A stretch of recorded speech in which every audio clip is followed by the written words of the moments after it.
And welcome back to the show. John Goodship, Ripple, Ripple, Ripple. He's the first one to show up. Crypto She Hulk, Matthew Munoz, Vulcan Aussie. All right, we've got a deep dive lined up. We are going to learn. Today's show is about like what are smart contracts. Oh, that's a cool one. Um, you know, all this stuff's connected. It was all figured out. I had a channel that was destroyed. I'm a little bit sweating here. I was in a dry sauna before I got here, at like 170 degrees. Plus, I don't know. I think that if I had my nose was kind of running all day, I'm probably maybe have a little bit of a fever. I have no idea. So we'll find out if I'm sick tomorrow. Probably, I don't know what's going to happen. Who knows showed up again? Well, ain't that something? Uh, we're going to go over Codius. And what Codius is, we kind of talked about it yesterday, is you got smart contracts. Look, crypto is just the starting. Crypto's the money. Then on top of the money, you've got a smart contract. And then an oracle on top of that. And on top of that, you got a smart oracle. This is what Codius is. It'll handle DeFi. It'll handle the law, the business world, banking industry, probably handle a little bit of supply chain logistics. Remember now, XRP is not everything. It's going to use other cryptos. They all work together to get it done. Okay. But you'll have another thing that's different, is we learned yesterday, is a consensus. A lot of these cryptos have proof of work and all that. And there's got to be consensus for transactions to be validated and all that. In the future, they're going to have what's called Codius implementation. And it uses smart contracts to do all the verifying and checking and stuff, like the machine, Skynet from the Terminator. We learned from yesterday's show. And I don't know if there'll even be nodes on the network. Probably as a fail-safe backup of some sort. But from my understanding, which is very limited, these smart oracles run the show, so they don't need consensus. Now, other cryptos don't have smart oracles, okay, like Ethereum and Bitcoin and shit. So they require miners to do shit. These other platforms can't read other computer language code, so they're limited. See, the smart oracle can read any computer code language. And Google has something called native client, and that's going to help Codius do what it does. The smart oracles and all the coding and stuff will come from Google's native client, which is code. It's a sandboxed code. Okay, that's kind of like, this show is going to be technical, let me tell you. So, but this is what the future will be. And I'm going to give us a chance tonight to see the future. Steve Austin's like, thanks for all you do. Yeah, you know, when I do a deep dive, I got 94 people here. So it's a deep dive. I don't like doing them a lot because they're a channel killer. It's like very, very, very few people want to watch this channel when I start doing a deep. I'll get, maybe if I'm lucky, 100 people or something. I'll do a regular show. I can get 500, 600, 700 people at once. These shows, we'll be lucky to have 100, 130. I'm not so much about numbers, but I can't do a deep dive too much because nobody wants to watch them, and then people get bored and they end up finding other channels. So this will be it on the Codius. Whatever we do tonight, bam, we're done. I probably should do another show. I can't beat my channel down that much with these things, all right? So here we go. The concept of smart contracts is widely attributed to Nick Szabo. We already went over that. He published his work in the late 1990s and showed how smart contracts work. So smart contracts have been around a long time, all right, since probably the early 90s, because Nick was showing his work the late 90s. So now we're looking at around 30 years ago, okay? How smart contracts would simplify and secure business logic functionality. Nick used the example of a vending machine as a smart contract. So think of a Nick Zabel was famous for this. Think of a vending machine. So it shows all the stuff you want. You put the money in and you push like C7 because you want the Snicker bar, and then it pops out. So that's kind of how a smart contract works, according to Nick Szabo. Maybe he was one of the Satoshis that made Bitcoin. We don't know. That's why I'm reading this off. These names, these are people I'd like to talk to in real life. Who do you think Satoshi? Wei Day. This next guy's name is Wei. He's probably Chinese. W-E-I. His last name's D-E-I. Day. He also wrote about digital crypto smart contracts. Wei Day, his works were similar to Nick Szabo's, okay? Unfortunately, cryptocurrency developers have found it challenging to design a system that encompasses both a powerful smart contract language and a robust consensus system, okay? So what's going on? It's tough when you're designing Ethereum, a Bitcoin, or a Cardano, or whatever you design.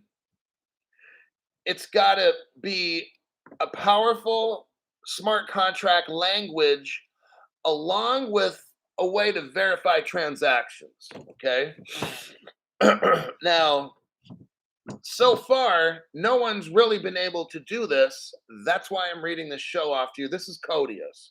Codius does, like, people don't know, like, all these shows on YouTube have no idea what we're talking about right now. This is probably one of the most important. This Ripple trial is fake. I don't even spend time on that shit. It's not even important, okay? This is important. That's why we're going to knock out about 2 shows with Codius. It's how you get a crypto to move all over. It's interoperable, number one. Ripple solved that problem. It's called interoperability. Okay, that's the word. Digital ledger technology. That was given to the World Wide Web Consortium. So Ripple has the ledger all figured out. It's a ledger of all ledgers. Got it? Now, we've got the crypto. We know there's a digital exchange, but we don't have Codius. They just came out with smart contracts. Codius is the last bit, everybody. This is kind of awesome, all right? This is what computer people have never been able to figure out. A powerful smart contract that has consensus, meaning agreements and contracts can get closed and opened and stuff can move forward. No other crypto company has been able to figure this out. Ripple has done it, and they did this in 2014. It's done. It's over. They're so far ahead. This whole Ethereum Bitcoin is just a test. No one's going to use that shit, okay? And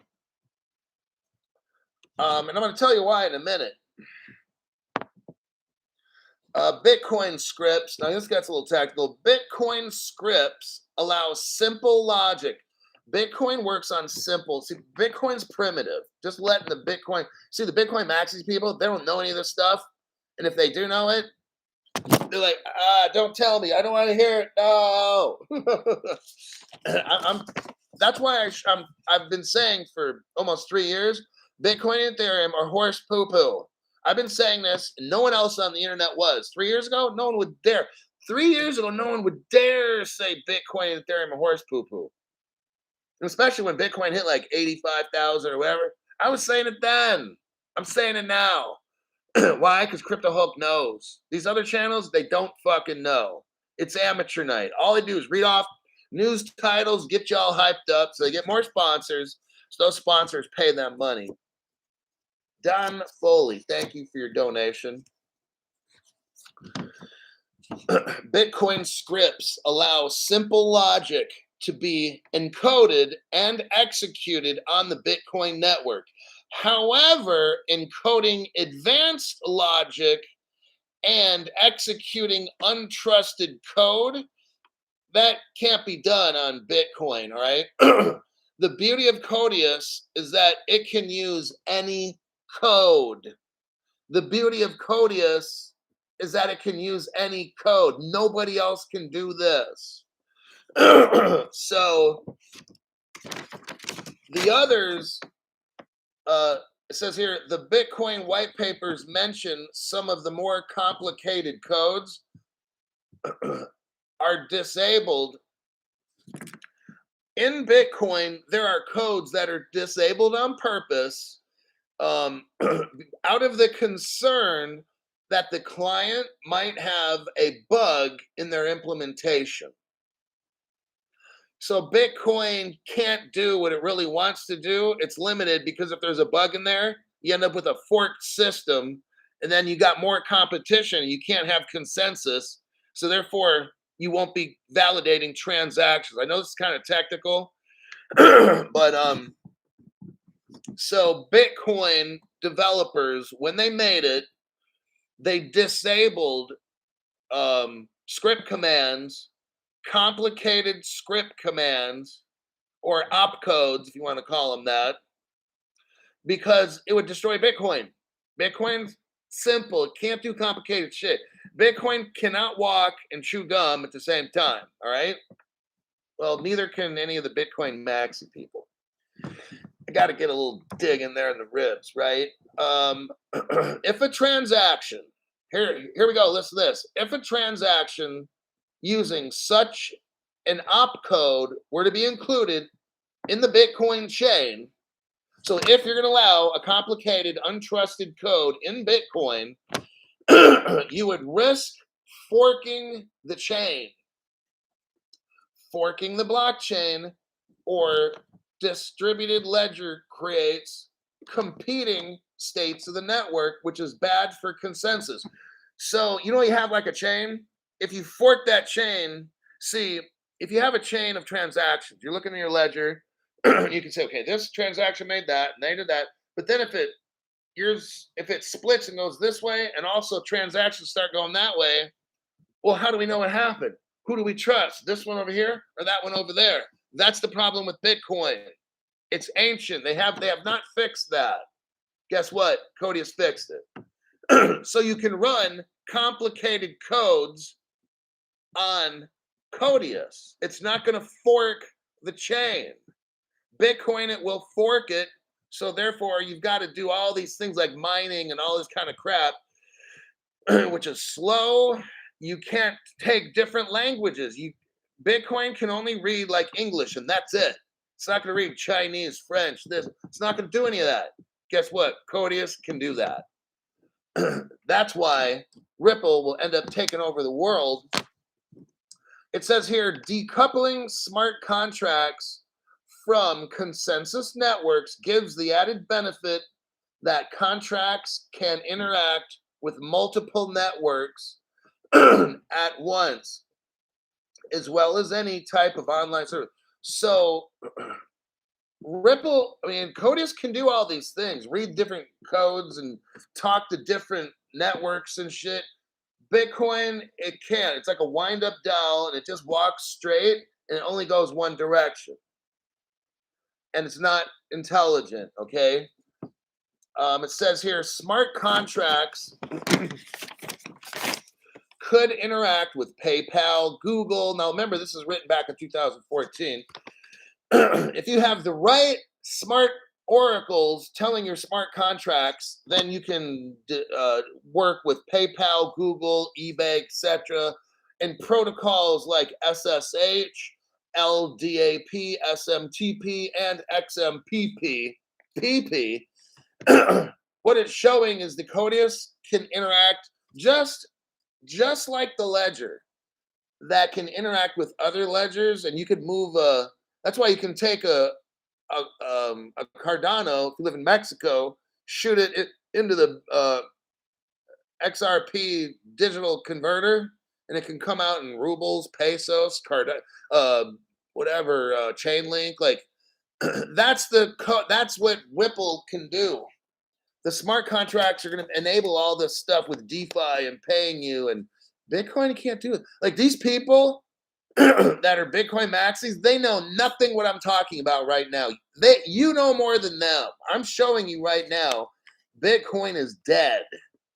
If you like that Model T Ford and you like to go 17 miles an hour down the freeway, which it won't happen because they won't let you, you're gonna get ran over and get killed. But if you like to do that, then you buy a Model T like Bitcoin. Okay, you can't do shit with it.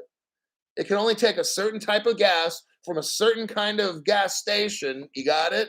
The tires, where the fuck are you going to buy a Bitcoin tire? Nobody makes them. So now I got to have somebody specially. You see what I'm saying? That's what Bitcoin is. Everything has to be exactly one certain way. It can't speak any other language. It's just one. So Crypto Hulk was right when he was saying 3 years ago, Bitcoin is poo-poo. Yes, it is. People got to listen to Crypto Hulk. Bitcoin contracts rely on oracles to attest to the facts from the outside of the world by introducing signatures into their network, if and only if kinds of things, okay? Smart oracles that Ripple has, smart oracles take the concept a step further. The untrusted code execution in the oracle's hands. Smart oracles are trusted or semi-trusted entities that can provide information about the outside world, number one. So that's what an oracle does. An oracle provides the contract, the smart contract with outside information, but the smart oracle does that and executes whatever needs to get done. Okay, the oracle can't do that. The smart oracle can. It does both. It does it's a 2-for-1. The smart oracle provides the information and then tells the smart contract to do something with that. Whatever in the code says to do, smart oracle said, okay, the condition was met. Go ahead and pay that person. So Bitcoin only has oracles, no smart oracles. Not going to happen. Okay. And that is the end of my notes. I know I got more. I got the article right here. So now I'm just going to go. Let me check some comments and then I'm going to go on because I finished those 2 pages like really quick. In 18 minutes, I finished that like lightning fast. Steve Fawcett. So these comments here. Hulk is spitting some knowledge tonight. I want to make sure you guys learn. So whatever happens in this court trial, don't fucking worry about nothing. Now, if I'm worried, you need to fucking worry. All right. I'm not like, you know how much my worry is about whatever. My worry is like that. Okay. I'm reading to you, teaching you what you invested in. The world will run on the fucking XRP ledger and Codius. All right. Utilizing a bridge currency, a global bridge currency. Do you know why when you go onto Google, if I go onto Google, hey Google, I don't know if my phone has that. I know it has, but if you go onto Google and type in global bridge currency, you're going to see where Ripple pops up with XRP.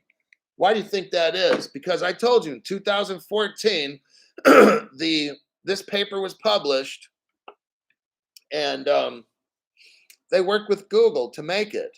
Codius is made with Google native client, which is a sandbox code. They knew back whenever they created that, what would happen. Ripple probably had this shit figured out. Not when this white paper came out in 2014, maybe around 2012. We're probably talking 10 years ago. All this shit was done 10 years ago. We're just seeing this shit is already done. So it's very interesting. Let me click on this.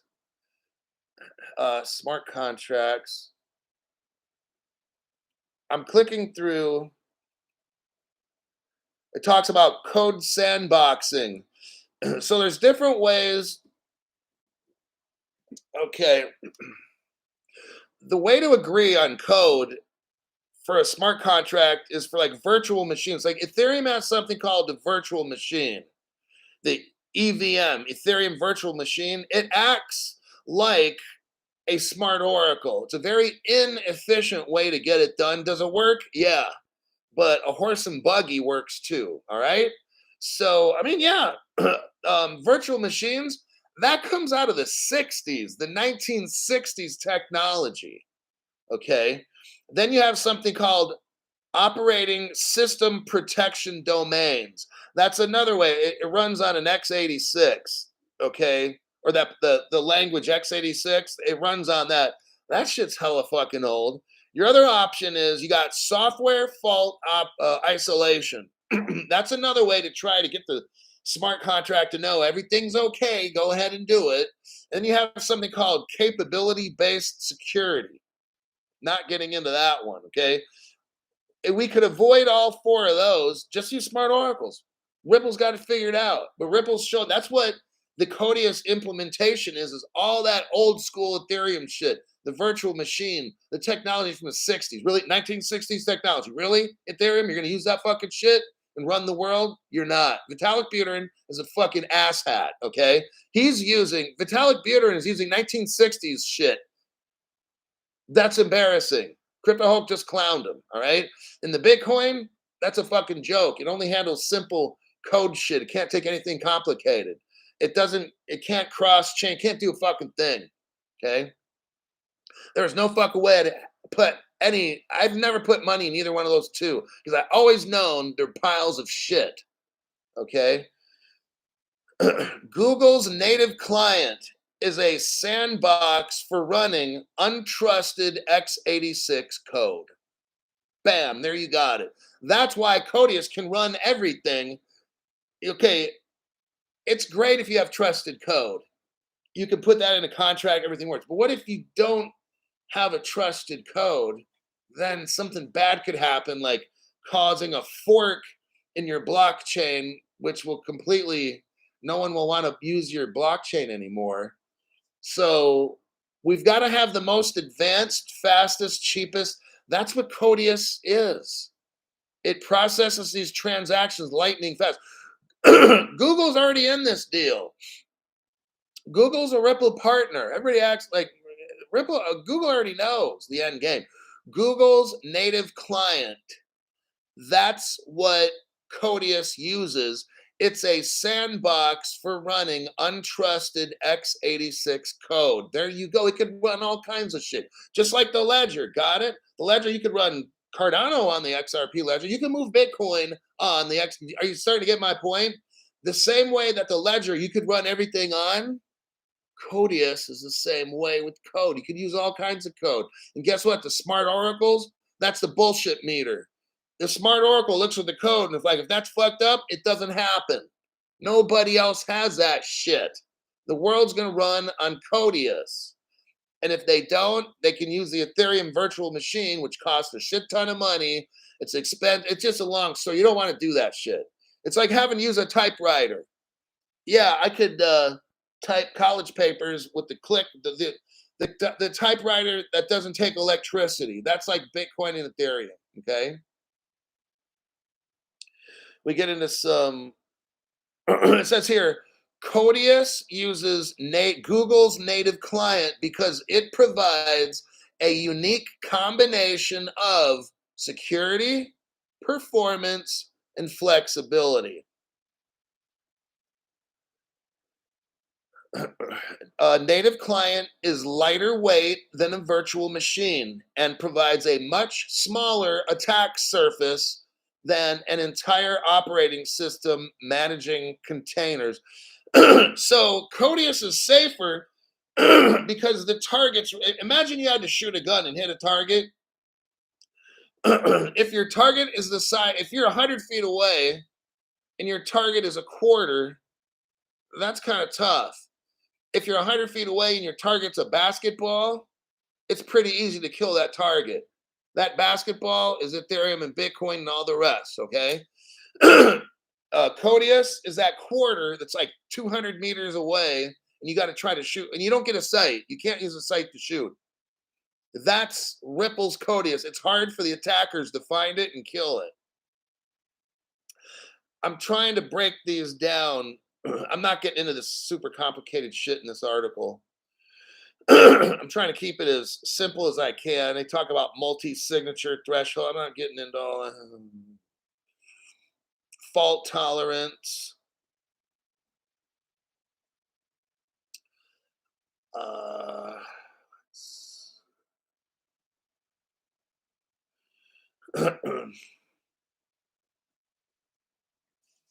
hold on, I'm getting near the end now of this article. Smart contracts in general can be used to model any type of agreement or relationship. Okay. In the future, they're going to have smart, in the future, like everything's going to use smart contract. All right. So here's some of the uses. Finance, traditional finance is going to use Codius all the time. Contracts, smart contracts are going to be built on smart oracles. Okay. That's what these other cryptos don't have. They don't have the Codius smart oracle. Codius is a collection of smart oracles that use Google native client, which is trusted sandbox code, but it's also allowed to use the x86. All right. It can read that as well. I talk about buyers, people who are buying stuff. You could use a contract in shipping, like if you're going to ship stuff. That's massive right there. It's going to allow payments out of your own crypto accounts and stuff where it doesn't need your authority. Like right now, you have a credit card, you go to buy something, you got to slide that card. In the future, it's going to have it where the smart contract has a brain like the smart oracle, and it's going to be able to take money. You tell it when and often to take it, and it does. It's something like that. Like I said, I'm not an expert in this. This is where it gets big. Auction. So let's say you go to an auction. You got 10,000 people in there, but this auction is one where maybe you bid without seeing what other people bid, right? So you send them, you see a horse you want to get, then you bid how much money, and the smart contract will pick the highest bidder and then send everybody else their money back. That's what the smart contract does. Next, derivatives. Codius will handle derivatives. That means like a fuck ton of money, like a quadrillion dollars. Like derivatives in the world, futures, swaps, options, digital derivatives are all of these kinds of things. Debt and equity, securities. Like we already know that securities notes are cryptos that are securities. They're called security notes.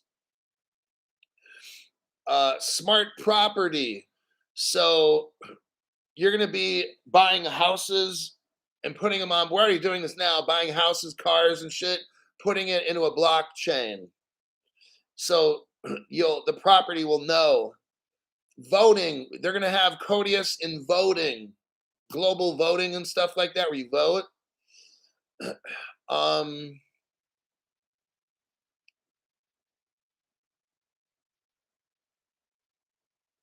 Smart contracts. Here's it says conclusion. Smart contracts. I'm sorry, I got this cold. Are an exciting new frontier for technology, business, and law.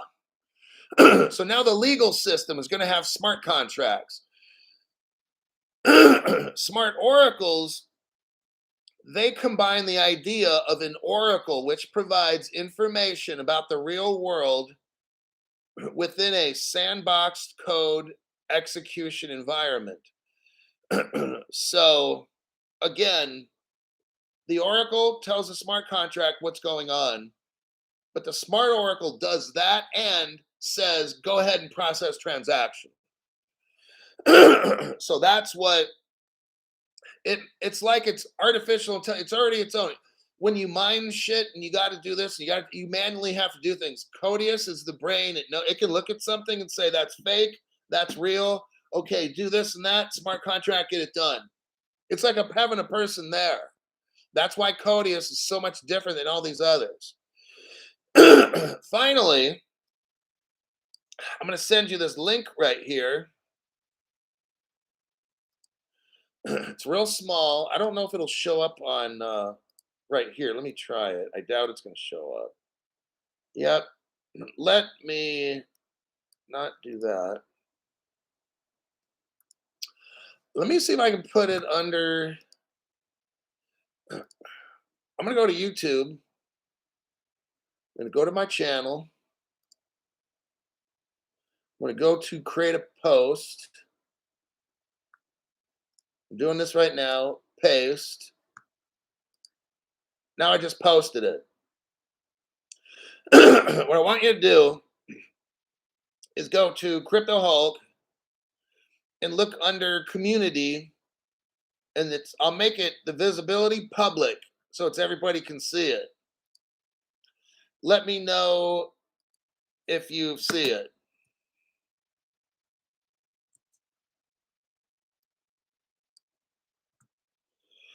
Let's see if anybody.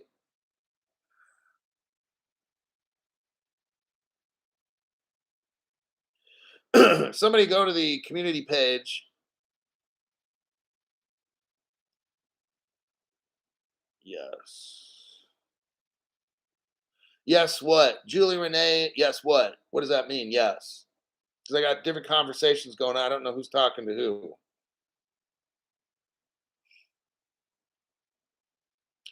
45 seconds ago. So I'm going to assume you see it. Okay. I'm going to. All right.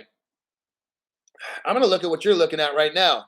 At the end of this Codius white paper, I have the original. Other people have copies of stuff, but I have the original where it has links. Everything in this has links throughout this whole paper I'm looking at.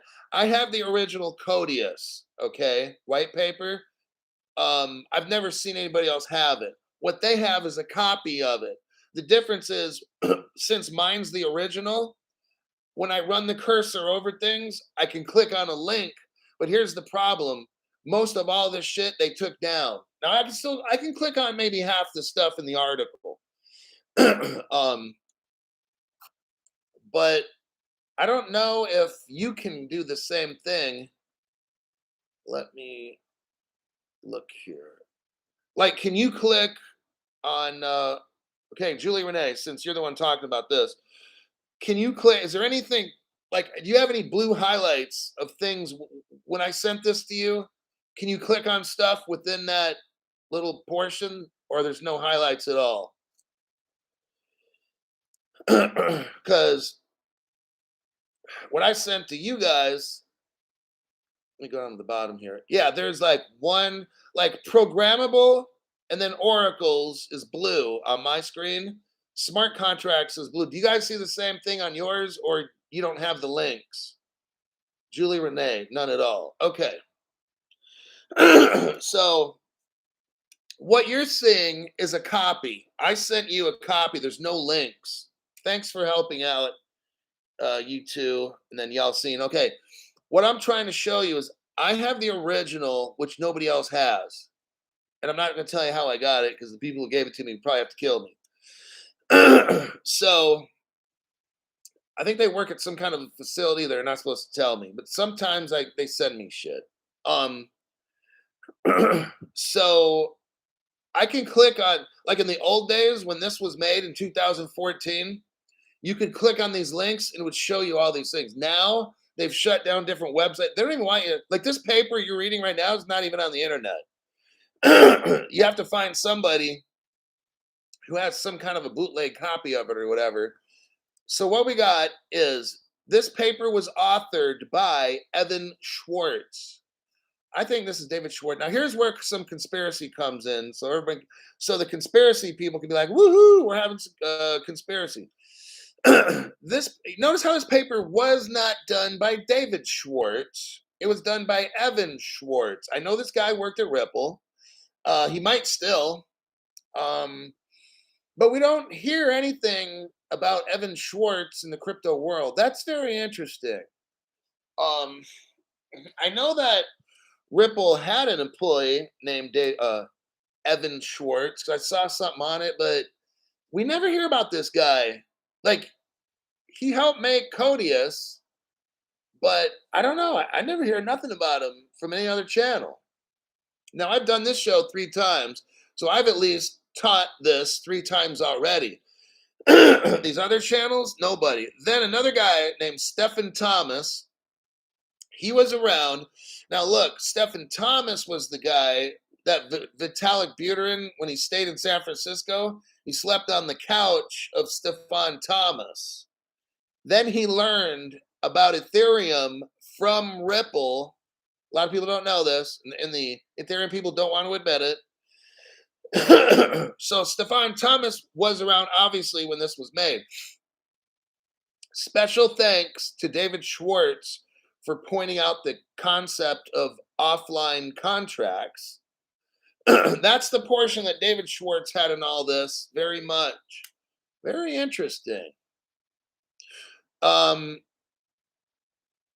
I wanted to point out was look right down there. It says the Ethereum team, that Ripple wanted to give thanks to the Ethereum team for giving smart contracts a platform and introducing thousands of new people to the concept.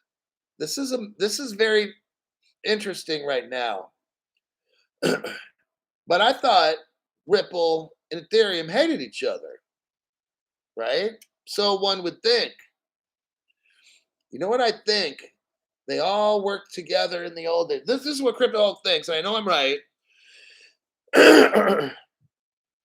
The article that I got right here is from GitHub. 2015, this was put out. They took it off of GitHub because it's sensitive. I got it. I got the original with the links and everything. Okay. What I believe happened is there were what they call poster boards. There were websites where geeks, computer guys, gals, all around the world, they shared their work on these poster boards that some of them don't even exist anymore. I have notes and I've kept notes on. I'm not gonna I'm not gonna do certain shows on YouTube because I'll lose my channel. But I've got notes about crypto companies that started near like Langley, Virginia. And I can't say what 3-letter agency is there, but I've got some very interesting notes about where I can't mention the name of I'm not gonna do it. But the 3-letter agency is involved in the startup of a particular game company, and I'll stop at that. I won't mention the particular game company because I'm going to stop talking about it because I don't want the channel to get destroyed. But that thing I just mentioned came from a 3-letter. Yeah, that's pretty fucking cool, huh? If you understand what I'm saying, you'll be like, I know the name of that company. Don't put it in this. Dave Train got it. That video game company store. It's a game company, but I'll stop talking about it because a 3-letter agency started it, and I got the paperwork to prove it.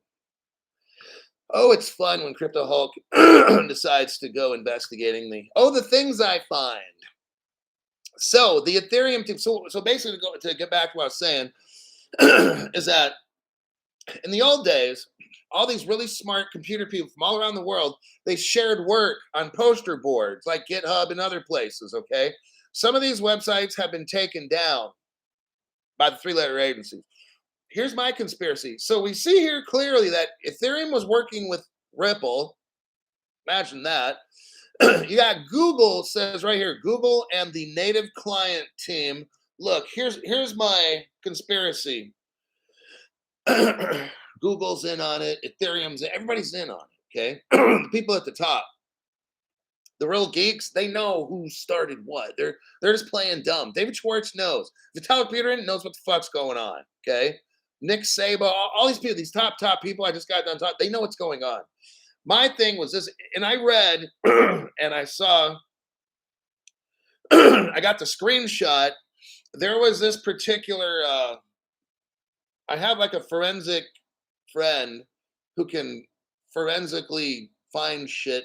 It's unimaginable. I can find stuff too, but I found a web. Let me turn off my ringer. Yeah. Coins PH is sending me a notification. Um, what happened was there was this poster board website, and these guys were posting each about crypto. They were talking about crypto. This was in the very early days of crypto in the 90s or 2000s, really early 2000s. More like, yeah, somewhere around there. And when the computer websites started popping up, they had a poster board. And what the guys, the nerds would notice is that our government would be using their technology that they invented.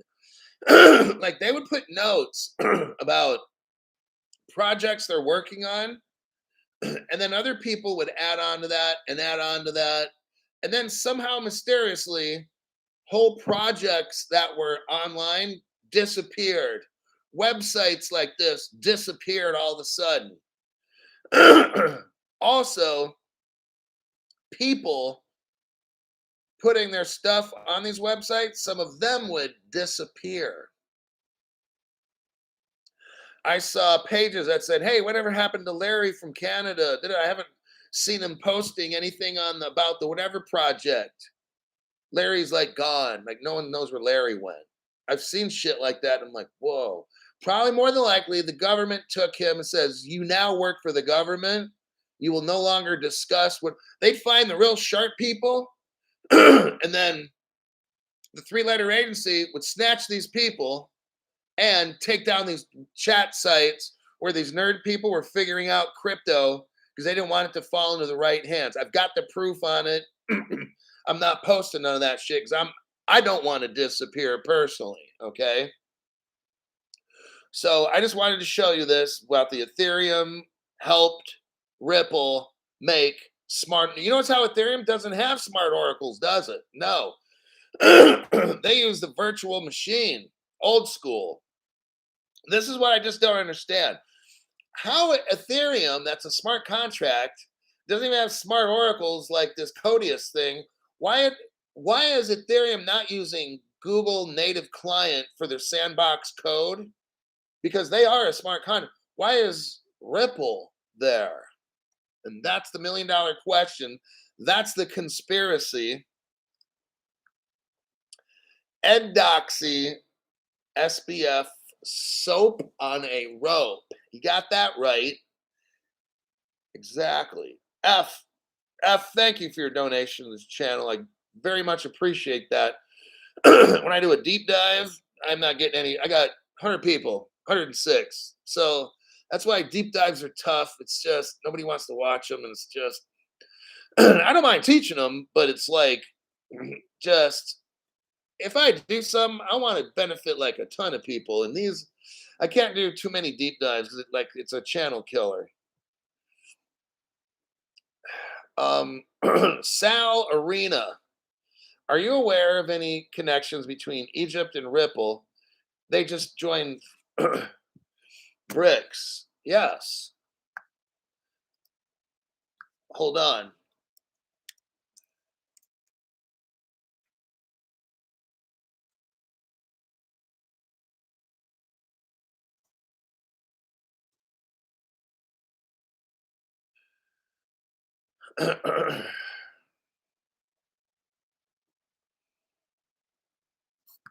Okay.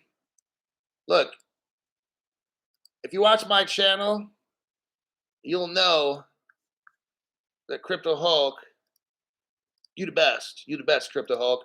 Bam. Click on the link, Salarina. Click on the link that I just sent. Raymond Lindsay, thanks for your donation. Ask Alexa about the 2015 Ripple case, and she knows. Oh yeah, Google knows about this. Now, guy just asked me a question about Egypt, and it's all in the news, right? Everybody's afraid. Oh, Egypt's going with the BRICS nations, right? Egypt's going with the BRICS. What the fuck? Look at the post that I just got right there. Look at that fucking post. I'm not getting mad at anybody. It's just a damn shame people don't watch Crypto Hulk. I'll read the title. Egypt, and this is from Yahoo Finance. Here's the titles from CoinDesk. Yahoo's using a CoinDesk article. Here's the title. Egypt's largest bank joins Ripple network for cross-border payments. That was May 19th, 2021. Ask me if I'm fucking worried. Tell you what, if I'm not worried, you're not worried. And I always back up all my shit. So I just showed you right now, Egypt's biggest bank is a Ripple partner. There you have it, okay? Next question. Beautiful. Thank you, Hulk. Tell you, man, I'm not fucking worried. I already know. If I don't know it, it's probably not important.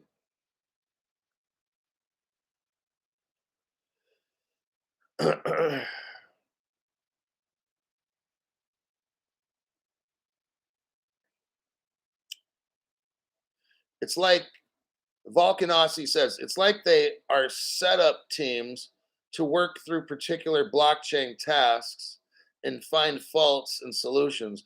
That's what, okay, look, Ripple is a temp agency. Literally, and I stress the last part of that.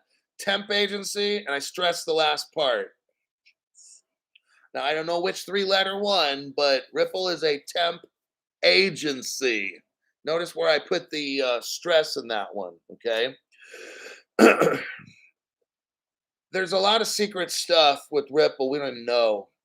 And I got to be careful now because then this is how channels get busted down. But before Ripple was OpenCoin. Before OpenCoin was NewCoin. None of the other people talk about that on any of these other channels except Crypto Hulk. If you go back and look up NewCoin shit, you won't find nothing. You'll have to use like Wayback Machine or some shit. See if anybody's screenshotted any of that. But when you start finding out who started, listen, gee, I'm on an airplane catching bits and pieces, but I think I'll have to rewatch. When you go back and look at NewCoin, so if anybody's like wants to be a little investigator, you got to use Wayback Machine or know people that have access to secret stuff. Go and look up NewCoin and see who all put together that. And then where did those people that worked at NewCoin, where did they work before NewCoin?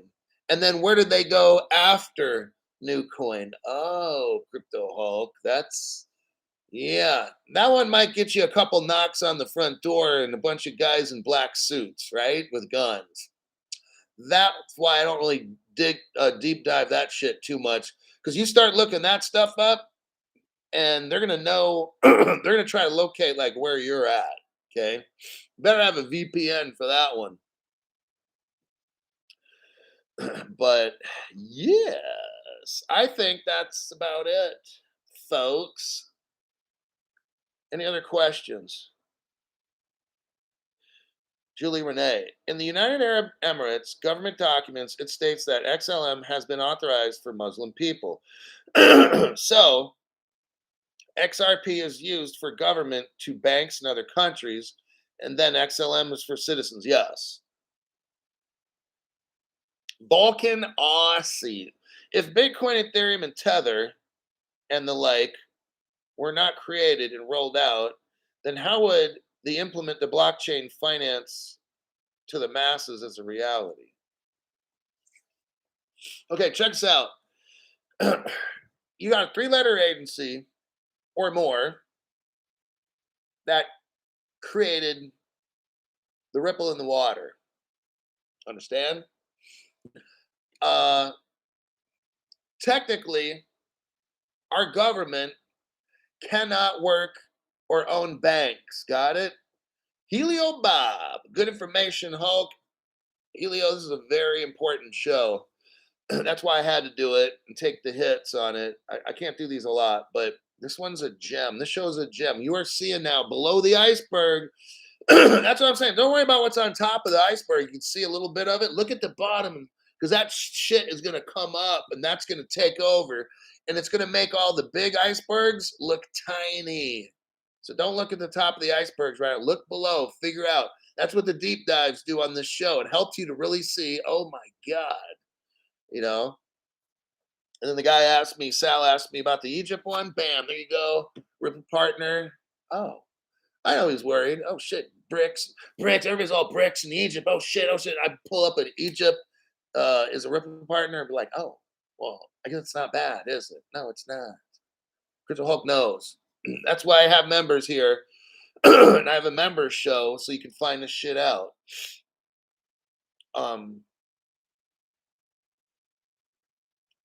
So if Bitcoin, Ethereum, Tether were not created and rolled out, I think it was all a test. That's what I really do. The Bitcoin was the first test. Ethereum was the second because they were they invented Bitcoin. Then they needed something better. The government, three-letter agencies. That's who's doing all this. It's just not nerd guys around the world.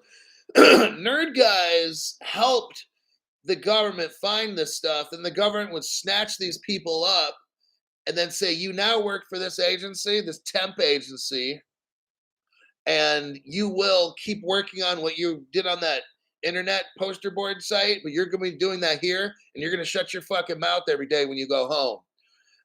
Or you're going to have a slip and fall in front of a bus. Do you understand? And they'll be like, oh, shit, yeah. Because they'll be like, what you're talking about in your little chat sites is of national security. If you talk about this at all, you will be tried for treason in probably a private military court in Cuba where no one else knows about it, okay? That's how this shit goes down. Let's see what happened here. TLS 1138, thanks for your donation to the channel. Appreciate that. Karam Hussein, hi Hulk. We love you. We respect you and we wish you and all the members the best. Thanks for that. So these people around the world, like everything's monitored. And the internet made it easy now for the government to find everybody and to monitor things. That's why the Codius white papers that I read to you now, it was taken off the internet. On some of the links that I got, about half of them, they won't work because those sites were taken down. See, that's what they used GitHub. The government used GitHub to monitor all the crypto geeks all around the world. And especially the hairy guy from Ripple. I don't want to mention his name in this. He was snatched up at one point too. But now they're just playing like they don't know nothing. Okay, we already know. But I'm not going to tell nobody. Don't you guys either. But that's how the shit works. It's all a plan. So you have to you got to start somewhere on a global. You can't develop a global cryptocurrency. Where the fuck are you going to test that? All around the world. That's why it's called a global cryptocurrency.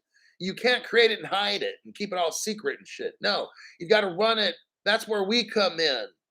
Bitcoin was done first. They realized it ain't going to work. Ethereum comes in, doesn't work. Like it never, they knew when Ethereum was first made, it wasn't going to work. They knew, they admitted that. Ethereum admitted when it first was made, this will not work. That's why we're fundraising. You know that fundraiser? That's was for. The minute Ethereum came out, it was created to get a funder. That's why they sold Ethereum crypto tokens, right? Right. Crypto hoax, right? And then they raised that money to try to make, here we are 7, 8 years later.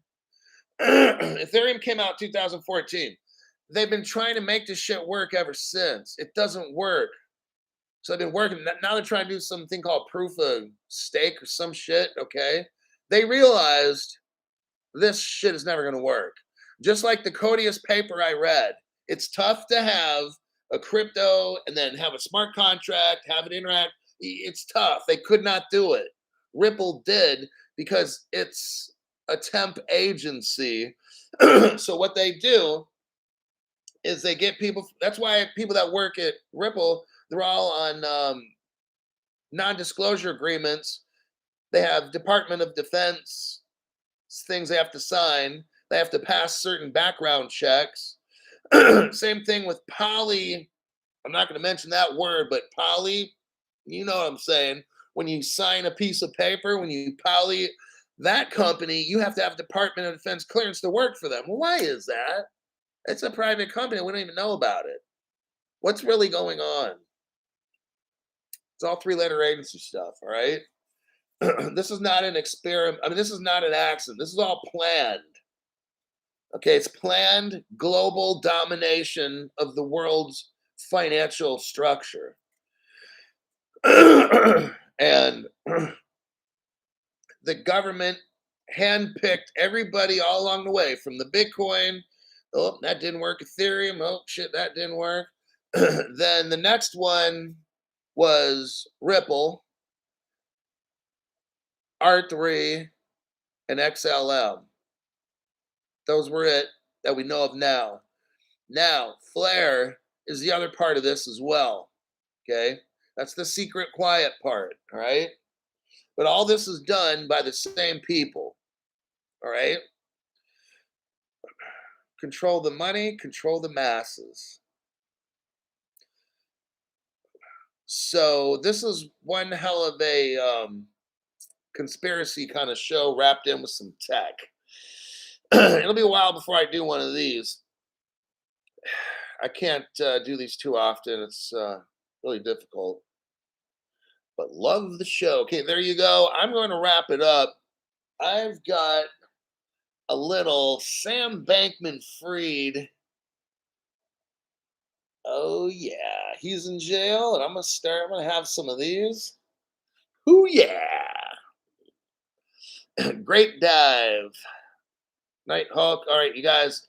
I will check tomorrow if there's good crypto news. I'll report it. More than likely, there will be. Yeah, I've got some stuff up here on my channel as well.